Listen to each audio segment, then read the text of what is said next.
शास्त्रीय ओडिया भाषा दिवस रे आलोचना चक्र झरा सेफाली कविता संकलन उन्मोचित।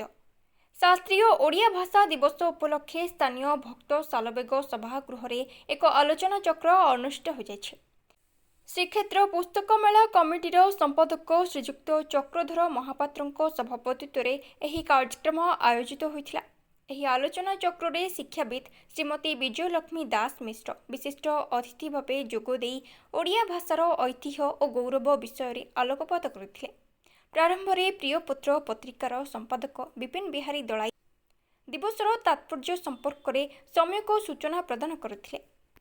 परवर्ती कार्यक्रम रे अशोक महांती, दामोदर दास, अरुणिमा नंद, सौम्य रंजन मल्लिक, दीप्ति मिश्र, पंडित प्रमोद कुमार दास, अध्यापक देवराज प्रधान, लाला अनंत नारायण सिंह, रचिता राउतराय, रोजालिन पंडा और जोगेश्वर नायक प्रमुख अतिथि जोगदे ओडिया भाषार संवर्धन और सुरक्षा विषय रे मतव्यक्त करथिले।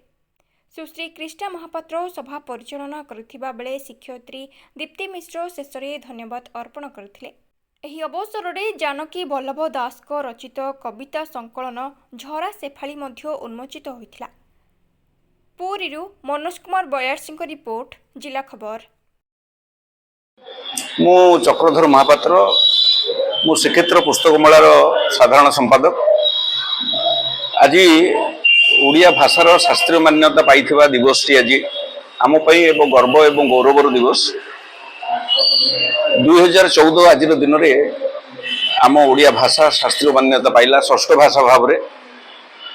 मु खाली एति कहबी जे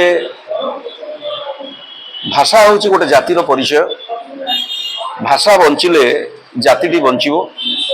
भाषा समृद्ध हेले ए जाति आहुरी आगु को जीवो।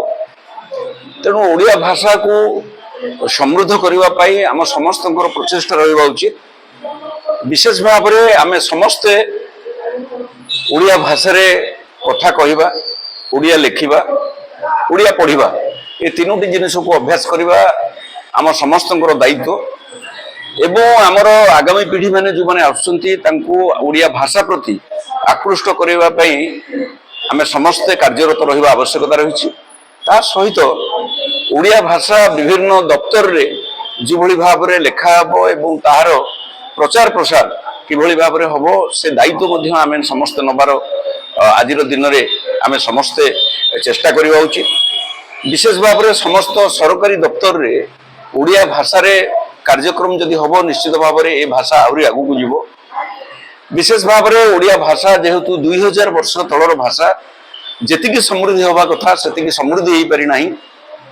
आमे निश्चित भाव में समस्त स्तर रे सरकारी एवं बेसरकारी एवं अर्ध सरकारी समस्त स्तर रे ओडिया भाषा को प्राधान्य दे ओडिया भाषा आहुरी आगु को जाऊ समस्ते प्रचेष्टा करिवार आवश्यकता रही। तेणु निजे गर्व करिवार आवश्यकता रही। मु जणे ओडिया एवं ओडिया भाव में मो ओडिया भाषा को समस्तଙ୍କ पाखरे कहिबा शिखिबा निहाती भाव में प्रचेष्टा करी। ताहले जाई ये भाषा बंचिबो, नहले आगामी दिन रे ए भाषा एक अंधकार भीतर को चली जीवो। मु आशा करी आसंतु आमे समस्ते ओडिया बासी 4.5 कोटी जनता ओडिया भाषा को भल पाइबा, ओडिया रे लिखिबा, ओडिया रे कहिबा एवं ओडिया को समृद्ध करबा पई जेते चेष्टा करा जाए ताहा निश्चित भाव में आमे करिबा। काहेकि ना आमे आम मातृभाषा आम बा एवं आमर माटी याकू किभଳି भाव में न भूलिबा आगामी दिन में समस्ते प्रचेष्टा करिबा एवं शपथ नबार आवश्यकता रही। मो विपिन बिहारी दलाई संपादक प्रियपुत्र श्रीक्षेत्र पुस्तक मेला कमिटी सदस्य। आज आम पालन करूँ शास्त्रीय ओडिया भाषा दिवस।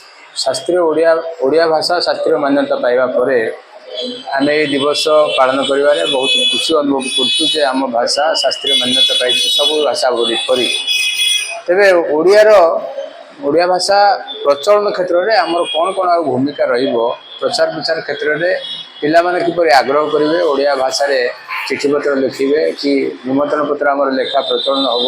आगुरी ओडिया भाषा रे निमंत्रण पत्र प्रचलित होता एवं कौन है कि केमती गोटे ओडिया भाषा को भूली भूली जाऊँ। तेरे बही भी उपहार देवाई आम के पछे जाऊँ।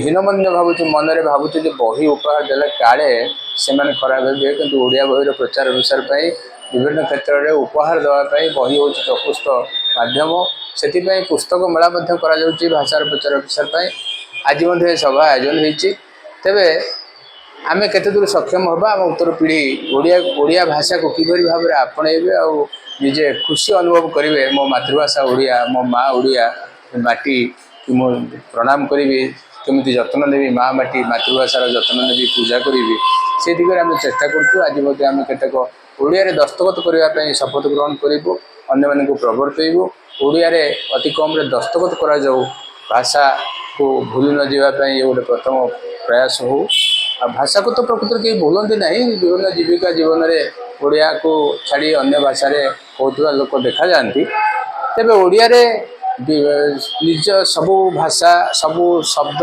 जानिबा परे आम अन्य भाषा व्यक्त करने को सक्षम होगा ये कथाटा निहाती जरूरी ओडिया प्रथम जानिबा तापर आम जो जेते भाषा जानिबा शिखिबा कहिबारे असुविधा नहीं आउ जेते भाषा शिखुच शिख निज मातृभाषा महत्व रख ये आमर स्लोगान हो समस्ते निज मातृभाषा मातृभूमि माँ को किभली भल पाइबे आदर करेंगे स्नेह आदर सहित जत्न भी करेंगे प्रचार प्रसार दिगरे से दिगरे आज ये दिवस आम समस्ते चेष्टा करवा करुचु शपथ ग्रहण करुचु जे समस्त को ओडिया बोली गर्वित होगापी प्रवर्तइबा।